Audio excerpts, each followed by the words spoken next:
Hello. Prince residential senior secondary school की online क्लासों में आप सभी का स्वागत है। मैं आर के शर्मा, राजनीति विज्ञान का अध्यापक, कक्षा 12वीं कला वर्ग। आज तारीख जो है 4/12/2020 है।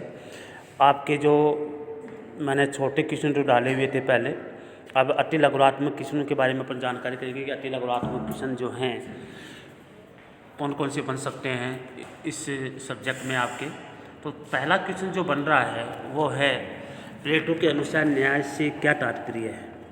तो पहला क्वेश्चन ये बोले कि प्लेटो से न्याय से क्या तात्पर्य है, तो सुन ले, ठीक है। अथा प्लेटो के अनुसार न्याय को परिभाषित कीजिए कि प्लेटो ने न्याय के बारे में क्या कहा है। तो प्लेटो ने न्याय के बारे में जब मैंने आपको लेसन पढ़ाया तो उसमें ये बताया गया था कि प्रत्येक व्यक्ति द्वारा अपना निर्दिष्ट कार्य करना और दूसरे कार्य में अनावश्यक हस्तक्षेप न करना ही न्याय है।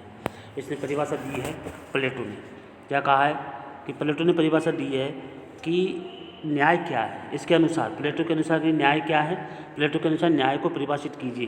प्लेटो के अनुसार प्रत्येक व्यक्ति द्वारा अपना निर्दिष्ट कार्य करना, कि व्यक्ति जो अपना कार्य सही ढंग से कर रहा है और दूसरों के कार्य में अनावश्यक हस्तक्षेप नहीं करना, ठीक है, उसे कहते हैं न्याय।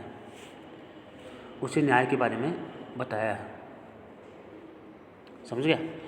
इसके बाद दूसरा क्वेश्चन है, किस राजनीतिक चिंतक ने अपने दर्शन में न्याय को मनुष्य का आत्मीय गुण बताया है। किसने?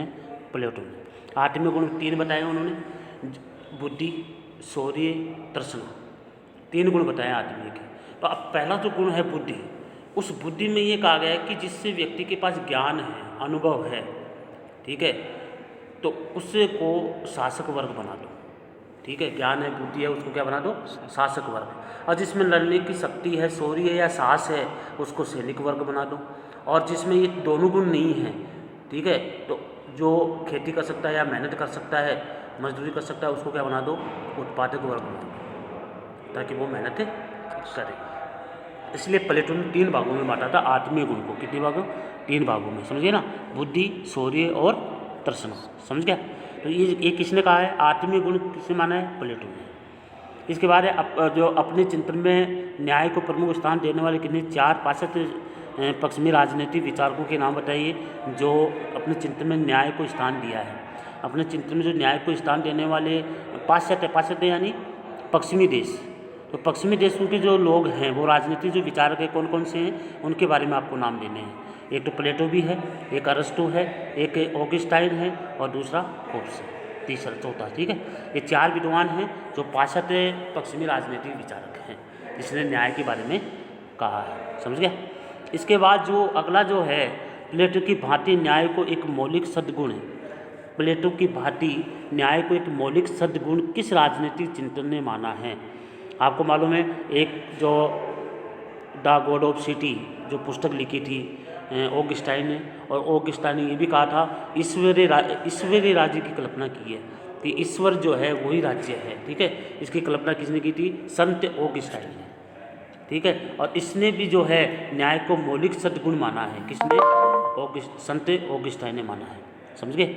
इसके बाद इबेन स्टीन ने प्लेटो के न्याय दर्शन के विषय में क्या कहा है। इबेन स्टीन ने प्लेटो के न्याय दर्शन के विषय में लिखा है, न्याय के विचार विमर्श में प्लेटो के राजनीति के सभी तत्व निहित हैं। कि जो राजनीतिक तत्व हैं सभी को इसमें निहित शामिल किया गया है। इसके बाद इसमें बताया अगला क्वेश्चन जो है छठा क्वेश्चन। छठे क्वेश्चन में क्या कहा है?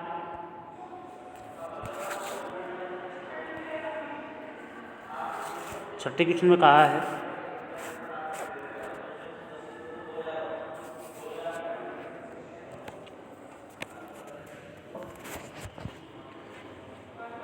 तो देखिए छठे क्वेश्चन में कहा है, प्लेटो ने न्याय के किन 2 रूपों का उल्लेख किया है। प्लेटो जो है न्याय के कितने रूप बताए हैं? 2। कौन कौन से? व्यक्तिगत न्याय और एक सामाजिक और राज्य से संबंधित न्याय। 2 रूप बताए हैं। जैसे अरस्तु ने भी 2 रूप बताए, तो इसने भी 2 रूप बताए हैं। तो अरस्तु ने 2 बताए ना, एक तो सुधारात्मक है, एक वितरणात्मक, समझ गए ना। इसके बाद 7वां है, प्लेटो के न्याय सिद्धांत में मानवीय आत्मा में निहित किन 3 तत्वों का समावेश किया गया है। तो मैंने अभी बताया था आपको, न्याय में, आत्मीय न्याय में कितने तत्वों को शामिल किया गया है? 3 को, बुद्धि, शौर्य और तृष्णा। तो बुद्धि, शौर्य और तृष्णा, समझ गया। बुद्धि का न्याय सिद्धांत किस सिद्धांत पर आधारित है? कार्य विशेषीकरण के सिद्धांत पर, कार्य विशेषीकरण के सिद्धांत पर। जो उन्होंने आत्मिक गुण बांटे गए हैं वो कार्य के आधार पर बांटे हैं। जिसमें बुद्धि है उसको शासक वर्ग बना दो, जिसमें बुद्धि नहीं है, शौर्य है, लड़ने की क्षमता है, शक्ति है, उसको क्या बना दो, सैनिक वर्ग बना दो। और जिसमें ये दोनों नहीं है, बुद्धि भी नहीं है, शौर्य भी नहीं है, तो और जो कार्य कर सकता है या मेहनत कर सकता है, या तो उसको क्या बना दो, उत्पादक वर्ग। 3 वर्ग बना दिए उसने। वो किस आधार पर बनाया है, कार्य के विशेषीकरण के सिद्धांत पर कार्य किया है।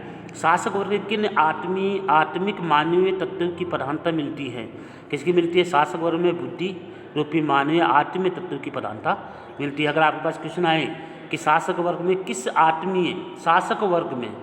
आत्मीय गुण की प्रधानता ज़्यादा होती है, बुद्धि की, किसकी, बुद्धि की। जिसमें बुद्धि ज़्यादा होगी वही व्यक्ति को शासक वर्ग बनाया जाएगा, समझ गए। प्लेटो ने उत्पादक और सहायक के वर्ग में किस मानवीय आत्मा के तत्वों का जो है प्रधानता बताई है, तो ठीक है, सहायक किसमें, उत्पादक वर्ग में। उत्पादक वर्ग में कौन सा है, तृष्णा, इंद्रिय तृष्णा और इच्छा तत्व को महत्व दिया है। इसके बाद जो 11वां क्वेश्चन है,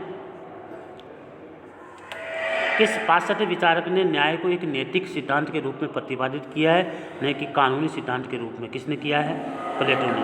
अरस्तु के अनुसार न्याय का सरोकार किससे है, न्याय का सरोकार किससे माना है उसने, नियमन से माना है। नियमन यानी कानून से, नियम से, ठीक है।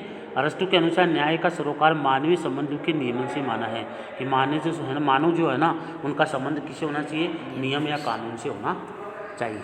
इसके बाद अरस्तु का वितरणात्मक न्याय क्या है। अरस्तु के अनुसार न्याय के अनुसार राजनीतिक पदों की पूर्ति नागरिकों की योग्यता और उसके द्वारा की गई प्रति की सेवा के अनुसार होनी चाहिए। इसने कहा कि वितरणात्मक न्याय का मतलब होता है जो योग्यता जिस व्यक्ति के पास है उसी को ही उसके प्रति उसकी सेवा या उसका कार्य मिलना चाहिए।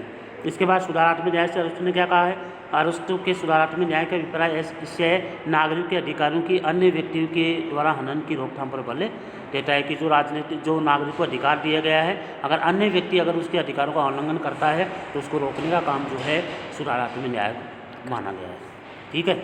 इसके बाद जो है 15वां क्वेश्चन, अरस्तु ने सुधारात्मक न्याय से क्या जो है राज्य का क्या उत्तरदायित्व बताया है। ये तो हो गया ना। इसमें बताया कि अरस्तु के सुधारात्मक न्याय में राज्य का उत्तरदायित्व है कि वह व्यक्ति के जीवन, संपत्ति और स्वतंत्रता और सम्मान की रक्षा करे। मध्यकालीन 2 जो ईसाई विचारकों के नाम बताए जिससे न्याय की अवधारणा प्रस्तुत की, तो मध्यकालीन 2 विचारक कौन कौन से हैं, संत ऑगस्टाइन एक्विनास, थॉमस एक्विनास है ना इसमें, संत ऑगस्टाइन और थॉमस एक्विनास, ये कौन से हैं, मध्यकालीन विचारक। कौन से हैं, मध्यकालीन न्यायिक विचारक।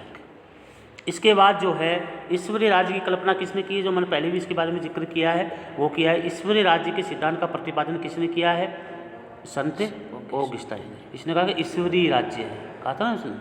और द गॉड जो है संत ऑगस्टाइन वाली लिखित पुस्तक का क्या नाम है, जो मैंने बताया, the city of God, the city of God.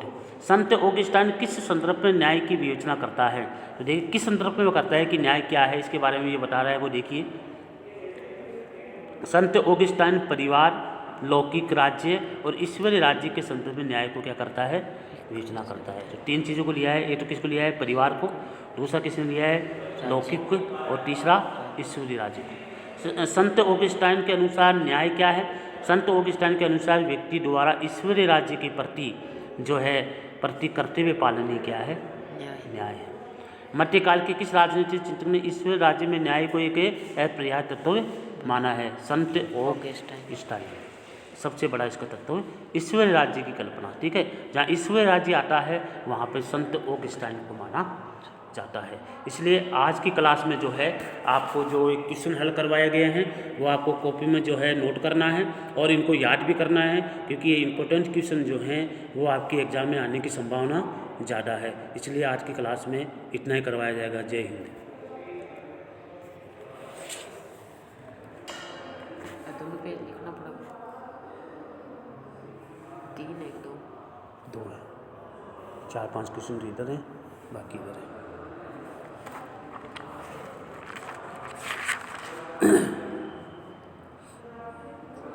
समझ में आयो?